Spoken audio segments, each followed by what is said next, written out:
You've had such a spectacular past couple of years. You were just nominated for an Oscar last year for your performance in Rustin, and you were in Sing Sing this year, which I thought was absolutely incredible. And then you get the script for The Madness that comes across. What's kind of going through your mind when you're reading it for the first time? What made you want to be involved in this project? I'm telling you, it's kind of divine in that way because literally, I was talking to my agent Elizabeth about what would I like to do next, and I said, well, I would like another challenge. I think everything that I do, I set myself up for a challenge, something I've never done before, and I thought, well, part of the I haven't really done a thriller, and I said, who wouldn't want to have their own sort of James Bond, 3 days with a Condor moment, and I thought. That's what I want. I want something that's going to push and challenge me in every single way when it comes to character and story, but also even physically. I didn't know exactly what it was, but then I get this offer to play Muncie Daniels in The Madness, and I thought, that's it. It doesn't feel like something that I'll easily get or figure out. I had a lot of questions about Muncie and how to play him and how to embody him physically.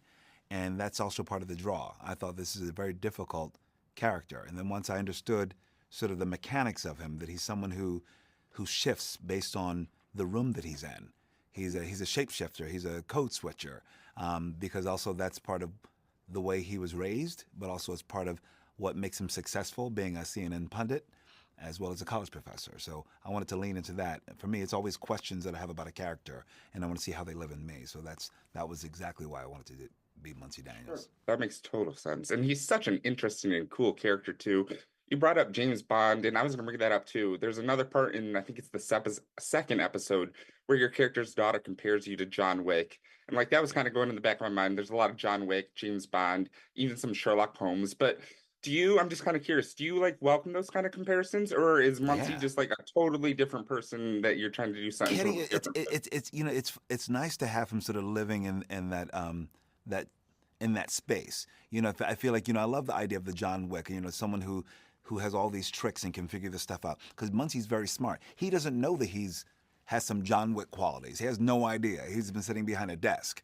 Yeah, And now, but he's been taking jujitsu and doing all this physical work. But then he's thrust into this space where he's got to fight for his life, fight for his reputation, fight for his family. So therefore, he's like, I'm the only one who's going to advocate for me, not the police, not society.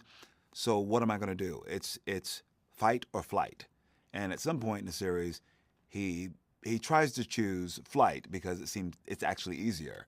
But he's like, but fighting is something that's going to call on some other forces that you're not even aware of. So I love that he lives in that space of these iconic men. Totally. It makes for such an interesting show too, just watching him navigate all that. I'm kind of curious. I mean this in a complimentary way, but the show is kind of like frustrating just watching you and your character because it's not like a did he do it, did he not do it kind of show. We know you're innocent. And then kind of just even with all that, you just kind of have to face all kind of prejudice and people who don't believe you and everything like that. So I'm wondering, was it frustrating at all? I mean, obviously you read the script and you know what's going to happen, you know your lines, but like to get into character, is it frustrating to do those scenes? Well, he's frustrated the entire time, yeah, because he's like, no, I'm telling the truth. And that's what I love the lens of it. It's like, you're with your central character, he didn't do it.